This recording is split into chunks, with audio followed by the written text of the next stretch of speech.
अब सन 90 में जब पहली बार गंगोत्री में स्नान करने, आज भी वो याद है। तो गंगा दशहरा के दिन फिर कथा की पूर्णाहुति हुई। अवभृत स्नान के हिसाब से पहले तो नहाए थे, लेकिन फिर लास्ट डे भी स्नान करने गए। तो मैंने गोता लगाया, स्नान किया, बाहर आया, भीगे कपड़े। तो सब माताएं जितनी आई थी, वो माताएं ले गई थी मुझे कथा करने। तो सब आई थी, तो हमारी परम भगवदिया और मुझे भी मातृवत स्नेह करने वाली हमारी सुशीला माँ और सब उनकी मंडली की बहनें जितने भी आए थे, तो सब आने लगी बारी बारी से, भाई श्री हमको गंगा जी से स्नान कराओ। तो एक पात्र ले आई थी, तो उस पात्र से भर भर करके मैं सबके ऊपर एक एक जग पानी डालता। तो उनके मन में भी ये भाव आया, ये भाव जगा कि भाई श्री हमको नहला रहे हैं, हमको भी उनको स्नान कराना चाहिए, हम भी कुछ पुण्य कमाएं। तो वो भी फिर एक एक जग भर भर करके मेरे ऊपर, हर हर गंगे बोल गंगा मैया की। तो उनके ऊपर तो एक एक जग, मेरे ऊपर कितने जग पानी पड़ा। तो 15 मिनट तक गंगा जी में, वहां गंगोत्री में मैं खड़ा रहा। तब आजकल जितने कंस्ट्रक्शन हो गए, कितने मकान बन गए, उस समय गंगा बड़ी खुली खुली थी गंगोत्री में। बड़ा आनंद ले रहे थे। शाम को कथा के विराम के बाद, भागवत जी की आरती के पश्चात हम गंगा जी के तट पर वहां बैठकर गंगा लहरी का पाठ करते, सब लोग वहां बैठकर, क्या आनंद था। लेकिन लास्ट डे वाला अनुभव कि मैंने तो सबके ऊपर एक एक जग पानी डाला, लेकिन उन 30, 35, 40 माताओं ने मेरे ऊपर एक एक जग, 15 मिनट में गंगा जी में वहाँ पानी में यहाँ खड़ा रहा और वे सब मेरे ऊपर पानी डालती रही। जब मैं बाहर निकला तो आइसक्रीम बन गया था।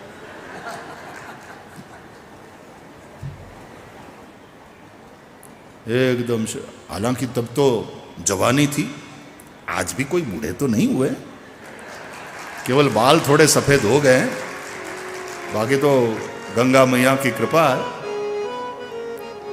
6-6 घंटा नॉन स्टॉप आज भी कथा होती है, कोई समस्या नहीं है। लेकिन तब महन जी हमारे बाल भी काले थे। महन जी को सब पता है उस समय में, क्योंकि उस जमाने में जिन्होंने कथा सुनी थी वो लोग भी कहीं अभी भी कथा में आते हैं। वो गंगोत्री की कथा में वहाँ महात्मा जितने साधक सब साधना करते थे, भजन गुफाओं से निकल कर आते थे, कथा में बैठते थे। जैसे यहाँ भी संतों महापुरुषों का आशीर्वाद पूर्ण उनकी जो उपस्थिति है, तो वहाँ बहुत से महात्मा, बहुत से साधक जो गंगोत्री में रह करके साधना भजन करते, वे सब कथा में आते थे, बहुत प्रसन्न होते थे, आशीर्वाद देते थे।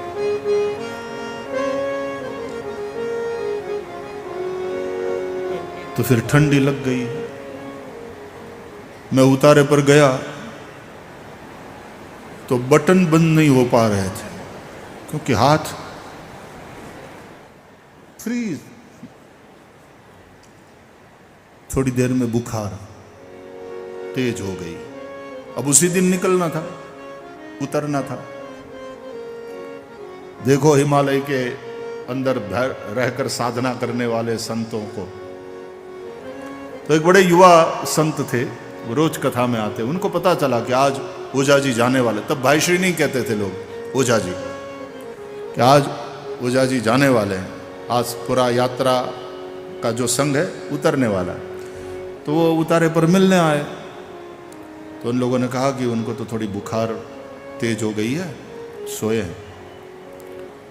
बोले अच्छा? बोले हाँ, गंगा में बहुत नहाए या तो नहलाया। मेरा कोई दोष नहीं था, it was not my fault. I was fortunate enough कि गंगा जी में मैं 15-20 मिनट अंदर रहा, आधा अंदर आधा बाहर, लेकिन ऊपर से गंगा जी नहलाती रही।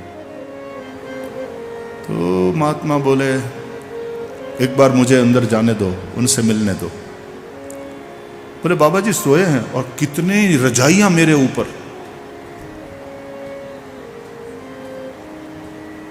तो मुझे बताया गया कोई बाबा जी आए हैं आपसे मिलने, कथा में रोज आते थे, वो आपको देखना चाहते हैं, बुखार हो गई। मैंने कहा अरे बुलाओ बुलाओ। तो बाबा जी आए, मैं तो कांप रहा था, बगल में बैठे, क्या हो गया ओझा जी? मैंने कहा बाबा जी कुछ नहीं, गंगा जी ने कुछ विशेष आशीर्वाद दिया। तो उन्होंने देखा कि बुखार है तेज, तो बोले कभी निकलना है, कभी चलना है यहाँ से? तो मैंने कहा अभी 2-2.5 घंटे के बाद चलेंगे। बोले मेरी राह देखिए, मैं अभी आता हूँ, मैं अपनी गुफा पर जाता हूँ, आधे घंटे में वापस आ जाऊँगा। तो वो गए, गुफा पे जाके कुछ 40 मिनट में वो वापस लौट आए, कुछ जड़ी बूटियाँ ले आए और कुछ मुझे भेंट देने के लिए कुछ चीज़ें।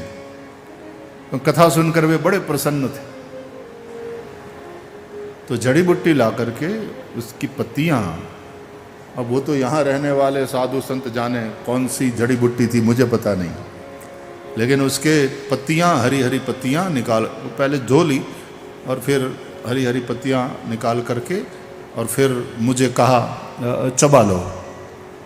आसपास वाली माइयाँ, अब वो तो पुत्रवत स्नेह करती थी, बाबा जी कुछ होगा तो नहीं? अरे बोले कुछ नहीं होगा, आप चिंता मत करो माई, अभी ठीक हो जाएगा सब। तो मुझे वो पत्तियाँ दी, ओझा जी चबा लो। मैंने चबाया। बोले चबाओ और चबाओ और चबाओ, और उसका जो रस है वो नीचे उतार लो। मैंने वैसा ही किया। फिर मैं सोया हुआ था, बाबा जी बात करते रहे। 15 मिनट के बाद जो 3-4 रजाई ओढ़ी थी वो मैंने फेंक दी। शरीर में आ गई गर्मी। बैठ करके हंसते, बाबा जी बोले कैसा लग रहा है? मैंने कहा बाबा जी एकदम ठीक, जैसे बुखार थी ही नहीं।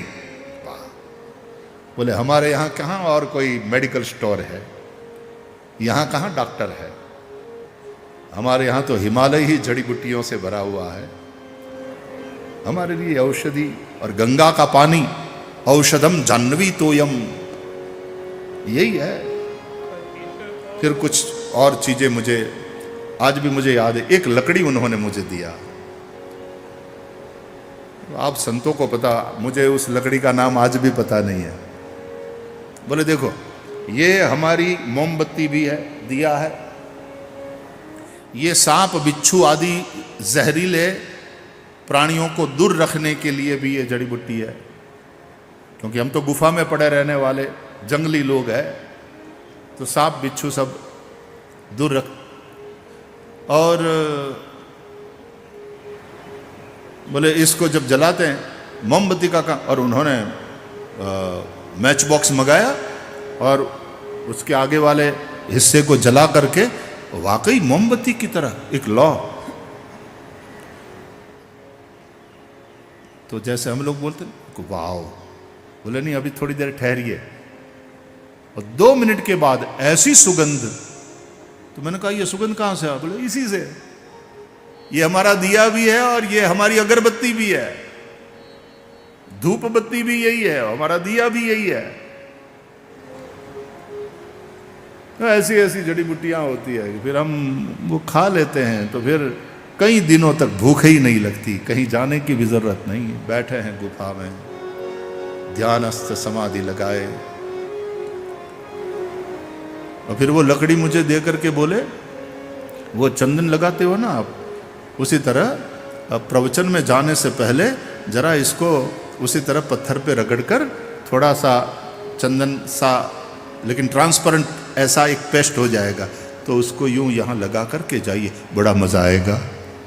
बाबाओं के पास क्या क्या खजाना है हिमालय का, देखो तो सही। और क्या मस्ती से रहते हैं ये महात्मा अपना भजन करते हुए। तो उन्होंने बड़ा स्नेह किया, तो फिर विदा करने आए थे। तो कभी अज्ञात जो हमारे अग है, पाप है, इसलिए रोज हम भगवान से क्षमा चाहते हैं। अपराध सहस्राणि क्रियन्ते हरनिशम मया, दासोऽयमिति मां मत्वा क्षमस्व परमेश्वर।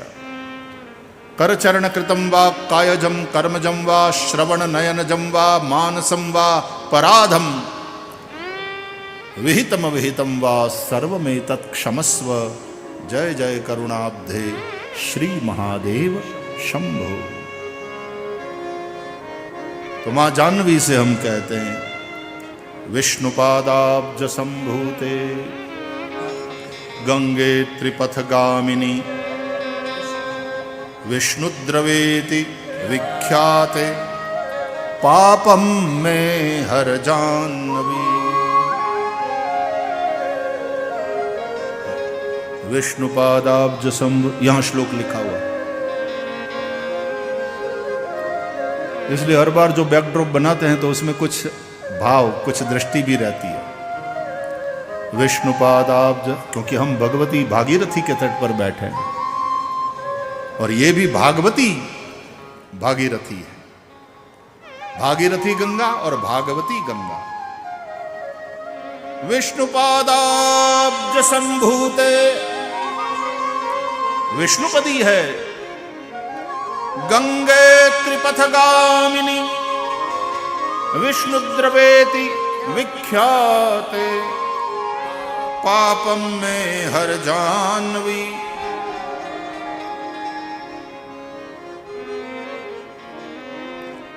जन्नू ऋषि थे। भगीरथ की तपस्या के चलते, वैसे तो 3 पीढ़ी तक तपस्या चली। भागवत में अष्टम स्कंद में कथा है गंगा अवतरण। असमंजस का बेटा अंशुमान, दिलीप, भगीरथ।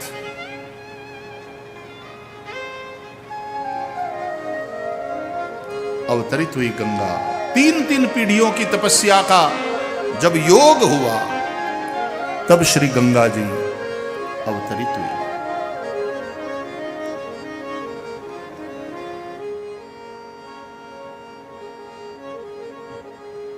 और जब उछलती बहती आगे बढ़ रही थी, कहते हैं जन्नू ने पी लिया। भगीरथ ने कहा महाराज छोड़ो, मुक्त करो, बड़ी मुश्किल से आई है, सुरसरी पृथ्वी पर अवतरित हुई है। मेरे पितरों के उद्धार के लिए मैं लाया हूं और वे कृपा करके अवतरित हुई हैं। सगर पुत्रों का उद्धार होना, आप मुक्त करो। तो पी लिया था जन्नू ने और कान से छोड़ा।